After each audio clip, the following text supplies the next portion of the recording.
আসসালামু আলাইকুম। প্রিয় দর্শক শ্রোতা, দেখতেই পাচ্ছেন আমরা মাওয়া ঘাটে এবং রূপলা ইলিশ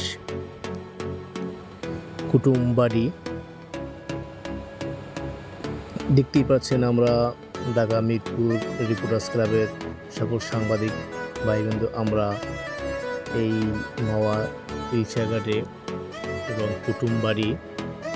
বাড়িতে ইলিশ খাচ্ছি এবং ইলিশ দেখতেই পাচ্ছেন আমরা ইলিশ নিচ্ছি। এই যে ইলিশটা চারটে আমাদের রিপোর্টার্স ক্লাবের সভাপতি সহ সকল সাংবাদিক আছে এবং সবাইকে দেখাচ্ছে বড় বড় ইলিশ এবার খাচ্ছি। এবং কুটুমবাড়ি যে বাড়িটা আসলে অসাধারণ একটা জায়গা, না দেখলে কি বুঝবেন না। আমারও খুব ভালো লেগেছে, আমি এসে আনন্দিত এবং সুন্দর একটি পরিবেশ,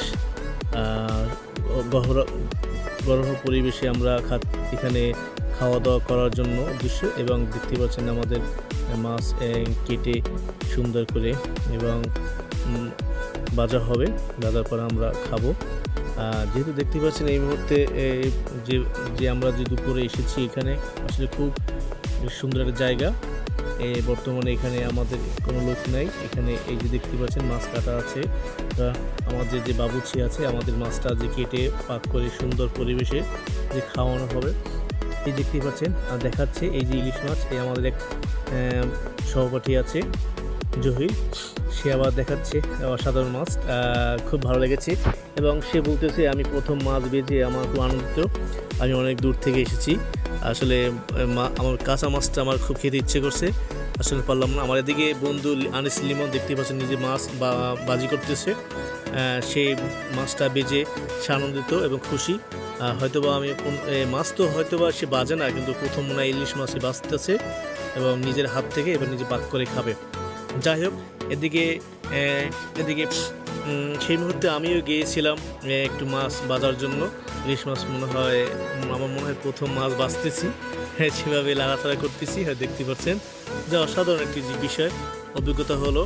মাছ তো কখনো বাজিনি, তারপর একটি ভালো একটা মজার জায়গায় গিয়ে মাছটা বাজতে আছি এবং খাঁটি সরিষার তেল দিয়ে মাছ দেখতেই পাচ্ছেন, অসাধারণ, বাহ চমৎকার, কোন তুলনায় হচ্ছে না। আমি মনে হয় প্রথম রাঁধুনি, বলার শেষ নেই।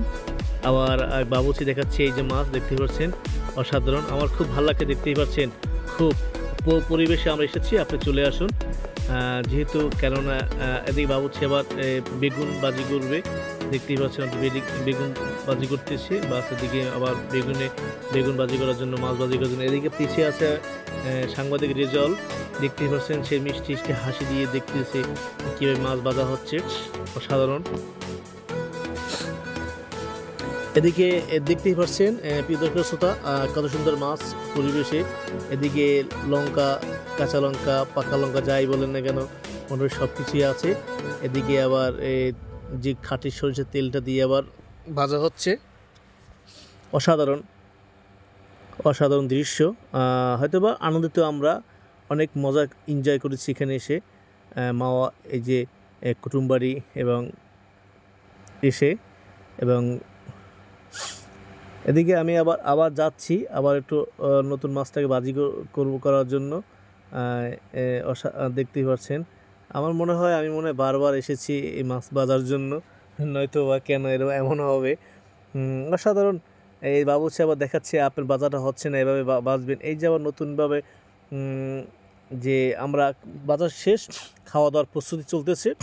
এদিকে আছে আনিস লিমন, এদিকে মানজারুল, এদিকে আছে রেজাউল করিম, মিরপুর প্রেস ক্লাবের সভাপতি জাকির হোসেন মোল্লা, জহির, সোহাগ, আলী আফজাল, আকাশ, দেখতেই পাচ্ছেন, বাহ চমৎকার, একদম ভরপুর খাচ্ছে। এদিকে সোহাগ, এদিকে আরেকটা ভাই আছে ফ্রেন্ড জুয়েল, দেখতেই পাচ্ছেন এই যে মাছটা কত সুন্দর একটি পরিবেশ খাওয়ার জন্য, কারণ ভালো লাগে। আমি একটা মাছ না, দুইটা তিনটে মাছ নিলাম। এই যে ইলিশ ভর্তা মাছ, তারপরে যে বেগুন ভাজি, সালাদ, তারপর এদিকে শুটকি ভর্তা আছে, আলু ভর্তা আছে, অনেক রকম ভর্তা দিয়ে আমরা খাচ্ছি প্রথম শুরু করে। বাহ অসাধারণই, না দেখলে কেউ বুঝতে পারবে না। এদিকে আমার বন্ধু লিমন, সে বলছে এত স্বাদ হয়েছে যেটা বলারও ভাষা নেই, আমি হারিয়ে ফেলছি খেতে খেতে, মনে হয় বারবার এখানে খেতে আসছি। আমার মনে হয় ইলিশ মাছ যে বাসটা সে মাওয়া ঘাটে, কুটুমবাড়িতে, অসাধারণ, হা হা হা হা হা, খুব খুব। এদিকে সোহাগ বলতেছে বাহ অসাধারণ, আমি মনে হয় শেষ করেই মনে হয় উঠতে পারবো না, খুব স্বাদ হয়েছে। এই স্বাদটা মনে হয় আমার রয়ে যাবে, মাঝে মাঝে এখানে এসে খাবো। সবার শেষে তো আমিই তো, যাই হোক খেয়েই নিই, একটু ভালোই লাগতেছে। অসাধারণ, ধন্যবাদ।